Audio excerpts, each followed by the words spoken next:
Hey, I'm Cornelis, and this is Your Band is a Business. So, I'm currently sitting at just over 500 monthly listeners on Spotify, and I thought it would be a good time for me to share what my marketing strategy is with you. Perhaps you can learn from what I'm doing, but it's also for my own benefit because it's really easy to get lost in the day-to-day activities, the week-to-week activities, and to lose sight of the bigger picture. So I want to clarify for myself what my strategy is, what my plan is, and see if there's anything I want to do differently. Do I want to do new things? Do I want to stop doing certain things? And I'm also interested to hear what your experiences are. So if you have any thoughts about your marketing strategy, your plan, please let me know in the comments so that we can all learn from each other. So yeah, as you can see here on the Spotify dashboard, 559 listeners in the past month, which is great. Anyway, let's have a look at my marketing plan. So I've written it up in a simple document. One thing I should say as a caveat before we get started is, music, despite the name of this channel, it's not a business like other businesses, right? We are not selling cars or cosmetics or some kind of service. Music is more than that. It's almost like a social movement in many respects, and I do actually take a lot of inspiration from that kind of thing, and I will talk about that in a future video. If you want my thoughts about that, let me know in the comments. But yeah, it's the music business, it's the music industry. This channel is called Your Band is a Business, but it's not like other businesses. We know that, right? It's an art. And that's the most important thing at the end of the day. But it would be nice to have a sustainable way to grow our fandom, right? To get more people hearing our music, to perhaps make a little bit of money in order to fund the music so that we can go to the studio, or we can hire a mixing engineer or a mastering engineer, or hire in musicians, or the big dream even would be to make a full-time income from music. So this channel is not about shying away from that, right? But I also am aware that, as I said, music, it's an art, and that's for me always the priority. And that means that I don't blindly copy business ways of doing things onto this. I take ideas and inspiration, and I see how they can apply to what I want to do as a musician. Okay, so anyway, at the top here of my plan, I've written that the goal is fans. All musicians want fans, all music artists want fans. But what is a fan? Well, I've written a quick definition here. Let me know in the comments if you agree with this. So a fan is somebody that listens to my music regularly, attends a gig if they have the opportunity, engages with my content, buys merchandise, is active in my community, and shares their fandom with other people, and perhaps even tries to convert other people to fans as well. Now, for me, I'm not very strict with this, with the criteria for this, right? For me, if somebody listens to my music and enjoys it, well, that's for me, that's a fan, and I'm really grateful for all the people that do listen to my music. But we can be ambitious, right? We can say, well, what if people attend gigs, and if they buy a T-shirt, or they join a Discord community or something like that, that you could say that makes them a bigger fan. Not necessarily that those people are worth more than people that just listen to music, but if we want to be ambitious, right, then those are some extra criteria that we could possibly consider. Now, some people say there's a difference between goals and outcomes. So goals are they are more generalized, as it were, and outcomes are specific. They are perhaps like SMART goals, right? They are specific and measurable and attainable and things like that. And you could, for example, say, well, one of the outcomes that I want to have is that I have 1,000 monthly listeners on Spotify, right? Or I want 500 people signed up to my newsletter, or I want to sell 20 t-shirts a month. Now, I have not written those kinds of outcomes down yet for myself, because at the moment I think it's more important to set targets for myself in terms of how many short form videos do I post in a week, how many long form videos do I post in a month, how many gigs am I performing, those kind of things, because that is a way for me to have all the things that I control, right? I can control my own behavior, the own things that I do, the own actions that I take, and I have less control over what other people are doing. So I will at some point set some targets for myself, but they will be, as I said, about what I can do myself. In the future, perhaps I can have some targets for what the potential fans, what they are doing, like in terms of engagement and things like that. Okay, so the model that I'm going to be using for the plan is called IDAR. I don't know how you pronounce it. It's attention, interest, desire, action, and retention. As I said earlier, I always look to the business world for inspiration, but it is not the final word. It is not the be all and end all. Music is about artistry, and it's not. I'm not trying to sell shoes here, right? I'm trying to get people to learn about my music and to listen to it and enjoy it. And as I said, it has more in common with a social movement.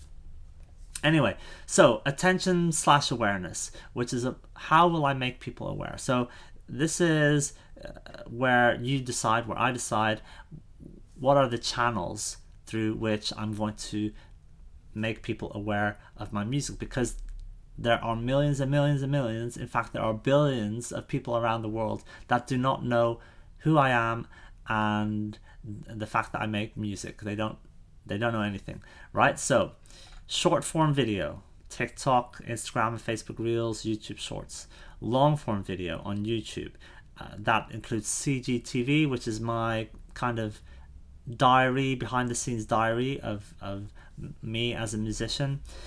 Live performance videos, my gig diary where I go to other people's gigs, music and lyric videos, and covers. I haven't really done that, but that's something that I'm considering doing in the future.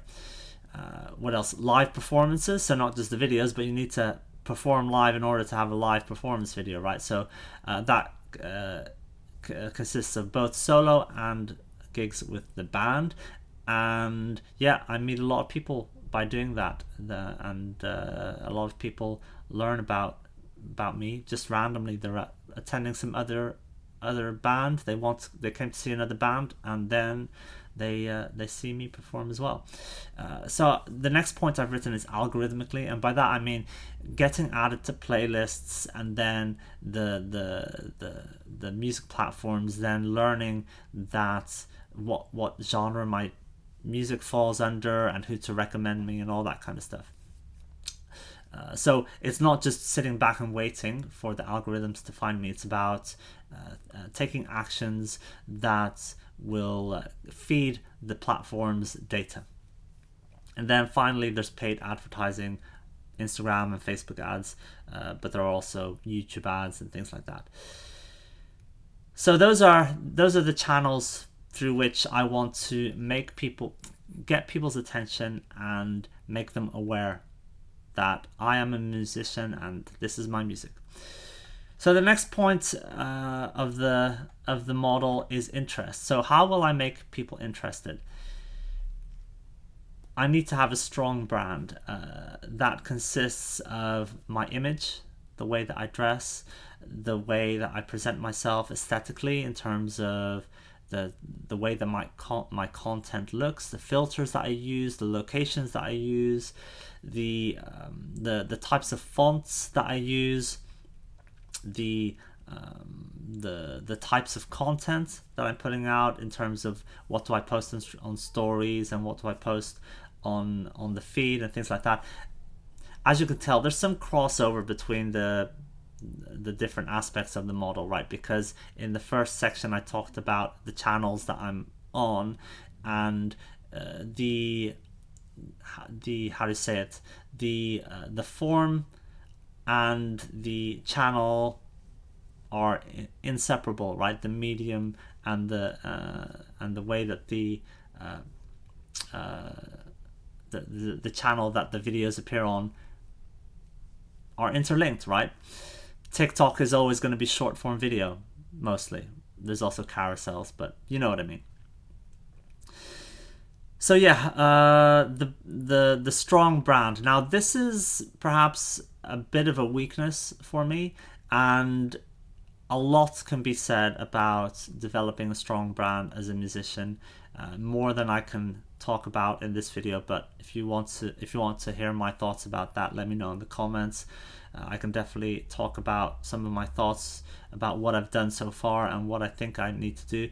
But as I said, it's definitely something that I'm somewhat weak on, and I could do better in order to stand out more. But my challenge is that I'm not quite sure how to, what that brand should look like in a way that ties into my music, because I'm very, very clear about who I am as a musician and a songwriter and what I sing about and the type of the music that I make, but I'm not quite clear on the visual aesthetic manifestation of that.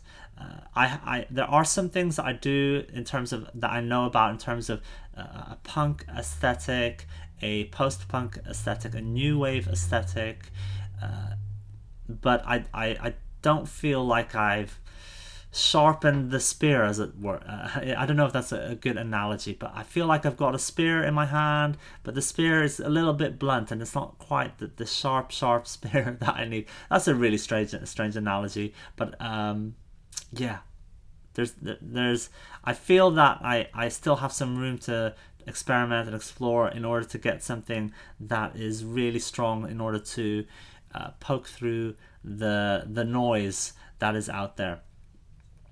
But yeah, a strong brand. Then part of that is telling stories around, behind the music.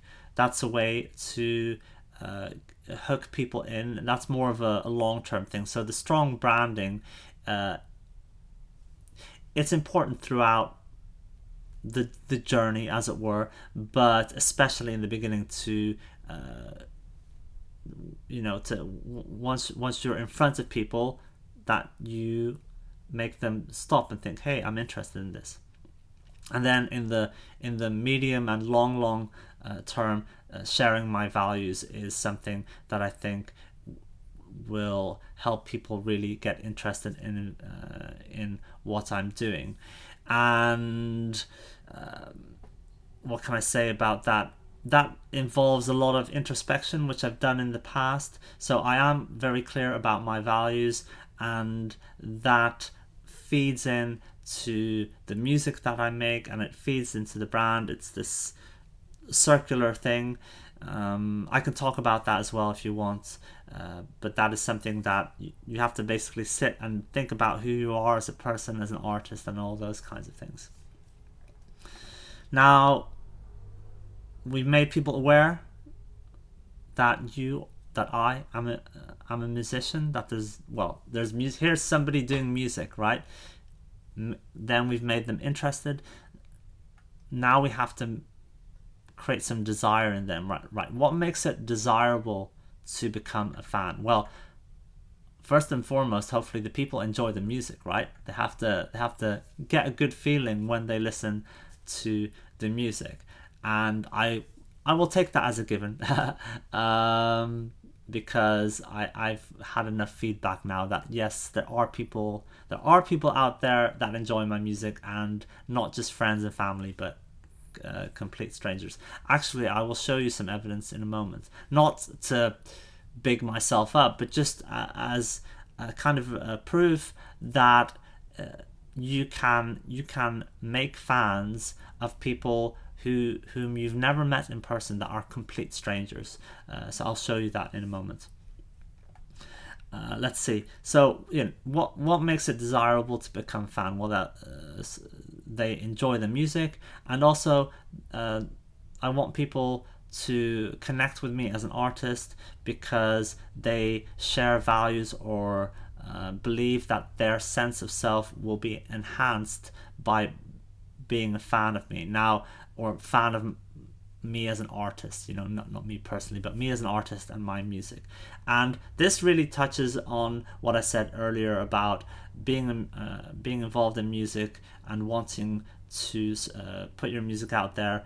It's like creating a social movement, right?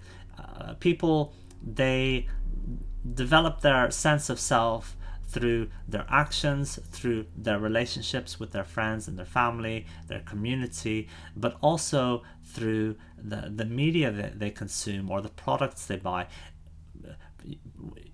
For example, people, they will buy certain types of shoes or laptops, and they will unconsciously or unconsciously say, well, I'm a specific type of person because I have bought this product. And whether that's a good thing or a bad thing, well, that's a conversation for another time.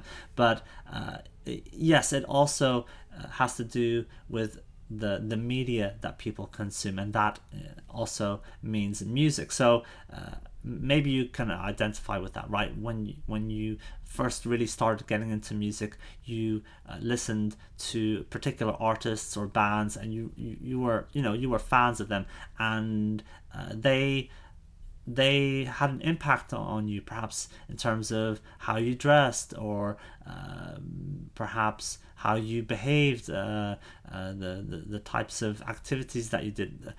Here's an example, right? Perhaps somebody is 12, 13 years old, and they discover punk music, and they think, wow, this is the greatest thing ever, and they start listening to punk bands, and then they dye their hair colors, and they take up skateboarding, right? So because punk music is really tied up with extreme sports and certain ways of dressing, so it can really inform somebody's identity. So people get a lot of value from that. They just think about how many people say, well, that band changed my life. Maybe you said that yourself, that a band or an artist changed your life. So it's a really nice thing. So that's what I think.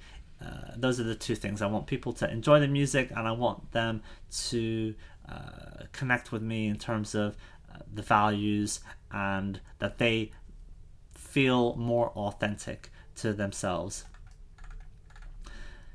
Next, actions. What actions do I want people to take? So concretely, I want people to listen to my music, follow me on social media, interact or leave a comment on social media, share my social media content, share my music, share my story. So I mean, by that, not Instagram stories, but I mean share the story of me as an artist, right? When you are talking about a band or an artist with somebody that doesn't know them, then you will tell their story, right? You'll say, oh wow, this band, they come from this town, and they met in school, but then something happened and they had to move to another city, and now they make this kind of music. That's the story that every artist has, every band has. And I want people to share my story. Again, that is a topic that is really interesting, and it's something that I've spoken about in the past, but I can certainly go into greater depth in another video.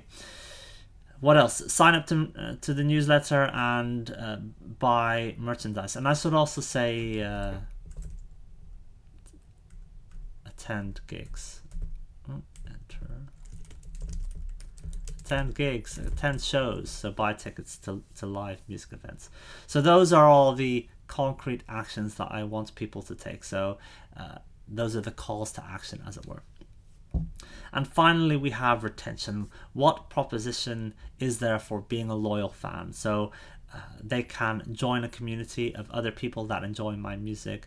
They can get exclusive content and access through platforms like Patreon and Discord, or perhaps a forum. They might be able to attend exclusive gigs or get exclusive merchandise. And yeah, the goal is, for me, is that they become advocates for me. So in the business world, they talk about advocacy and something called the Net Promoter Score, which is how likely somebody is to recommend a product or service to another person. And this doesn't apply to music in the same way, right? It's not like a restaurant that you recommend to a friend, but you do tell your friends about bands and artists that you really enjoy. Say, oh, you should check out this band. Or you might say, wow, I went to that gig and they put on a great live show. So that kind of stuff is relevant in terms of making people feel that they belong to something, they feel loyal to the artist or band, and they go out of their way to spread the word about the artist or band. So yeah, that is the high level overview of my marketing plan, and I just want to show you some evidence for what I've been doing so far, that it has been working. Now, I'm always upfront about the level that I'm operating on. As I showed at the start of this video, currently I'm sitting at 550 monthly listeners roughly, and that will go up and down. It has been rising over the past number of months. I would say there's two big reasons for the latest doubling of my monthly listeners, which is one, that I'm on a playlist where the owner of that playlist is running advertising to bring new listeners to that playlist, and that playlist is run by New Stuff Records. And second of all, I've recently been added to a bunch of playlists which I applied for through SubmitHub, and I talked about the process of how that happened and how I was successful in getting added to a bunch of playlists in previous videos, so go check those out. So that's those are the reasons that I've had this recent doubling in monthly listeners. But there are other indications that I am building a fan base. Now, there is what happens in real life, as it were, is that I have people that will come up to me after they see me performing live, and they say, wow, I really enjoyed that song. Where can I find out more? What is your name again? How do you spell it? That kind of stuff. And I give them my details. I show them my Instagram so that they can follow me. Now, are those people hardcore fans? Who knows? But out of all the people that I've had those kinds of interactions with, I know a certain percentage have become fans, because some of those people I've seen again, and they tell me, oh, I've been listening to your song over and over, or we've been listening to your songs over and over. I've had people literally tell me that, so I consider those people fans. But what I've also been seeing is that kind of behavior, as it were, online. So I'll just quickly head over to YouTube. So here's the lyric video for my song Can't Sit Still, and in the comments here somebody has written, wow, I would have expected this to be more well known, it's really good. And then I thanked that person and I asked them about themselves, and they told me where they were in the world, and basically I had this short interaction with them. Now, that is the kind of comment, I'm not getting thousands or hundreds of those comments, but I'm starting to see those kinds of comments on my videos. And here on TikTok, you can see somebody wrote, hey man, I'm a huge fan and I just found out about this TT account. I just want to tell you, don't ever stop. I hope you get big one day. That's such a kind thing, right? It's amazing. And I thanked him and I asked him where he's from, and he said he's in the Philippines. So here we have one person from the Philippines and another person from Berlin in Germany. So people that I have not met in person, and they have discovered me online, right? So perhaps it was through YouTube, or the other person he said he just discovered the TikTok account, so he must have known about me somewhere else. But it indicates to me that what I'm doing so far has been working. Has it been working in the most optimal way? I don't know. That's something for me to think about. Where do I spend my time and energy in the most efficient way? But it does indicate to me, okay, something is working, and it's in the beginning. It's really hard to know, because the reality is that most people are lurkers, right? They don't, and you might recognize that from yourself. Most people, they see content, but they might not like or dislike. They enjoy it, but they don't interact with it that way. And most people don't leave a comment, but they are enjoying it. And I've had this experience in the past where people have come up to me and they've spoken to me about my content, and I had no idea that they saw it, right? Because they will say, oh, I saw that video of you, of that gig or that trip that you went on to record at the studio, or they'll say things like that to me, and I'm really grateful for that. But I'm thinking to myself, wow, I've never seen you like a video or a post, and I've never seen you leave a comment. So, and I'm not upset with them for not doing that. I'm just surprised. I thought, wow, I didn't even realize that person was enjoying what I was putting out there. So I'm just saying that for you, because in the beginning it's gonna feel like you're just putting stuff out into the void and that nobody cares. But I've had this experience enough times to know that people are watching and they are enjoying what you're putting out there. And and if they don't, they will unfollow you and they will block you and they will try to avoid what you're doing. So my tip for you in the beginning is to keep going, because you don't realize the people that are enjoying it. But eventually you will hit a point, as I seem to be doing right now, where okay, people are liking they're leaving likes, they're leaving comments. People that, as I said, I have not met, people from across the world, are leaving comments. And it's really important to reply to these people and encourage them and say, hey, thank you so much for listening, thank you so much for watching, thank you for leaving a comment, because that rewards them. It shows them that they are not just replying or leaving a comment to somebody that doesn't care, and it also shows other people what can happen, and that will encourage them to interact with you, and that will really help build your community around your music.